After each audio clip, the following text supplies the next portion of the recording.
भेटलंच नाही ना, पण हो नाही भेटलं मला त्याची नागरी भेटलं त्यांनी केलं काय कसं म्हटलं त्यांच्याला कळू द्या ना.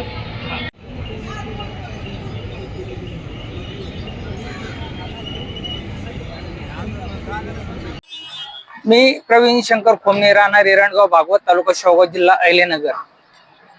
शेवगाव बस स्थानकाचे काम हे अतिशय निकृष्ट दर्जाचे झालेले असून तेथील ठेकेदार ज्यांनी काम केले आहे त्या ठेकेदाराची चौकशी करून त्या ठेकेदाराला काळ्या यादीत टाकण्यात यावं. तसंच ज्या इंजिनियरनी या साईटवर काम केलेलं आहे त्या इंजिनियरला ही काम निलंबित करण्यात यावं. त्यासाठी मी उपोषणाला बसलोय. त्याचं कारण असं आहे की ज्या इंजिनियरनी हे ठेकेदार काम करतात अतिशय निकृष्ट दर्जाचं आहे हे लक्षात येऊन सुद्धा त्या ठेकेदाराला काम करून दिलेलं आहे. त्यामुळे त्या ठेकेदार इंजिनियरवर कारवाई करण्यात यावी.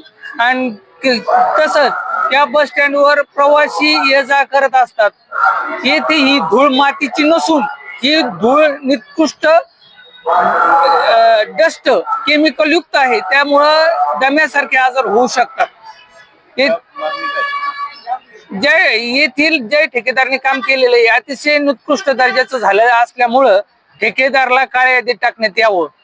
इथं गेल्या कित्येक दिवसापासून स्टँडचे काम पूर्ण झालं असं म्हणतात, परंतु इथं पिण्याच्या पाण्याची ही सोय केलेली नाही. ते बांधकाम झालेली टाकी, ते टाकीचं काम ही अपूर्ण आहे. तेथे कुठल्याही प्रकारचे कॉक बसवले नसल्यामुळे त्या पिण्याच्या पाण्याची सोय नाही.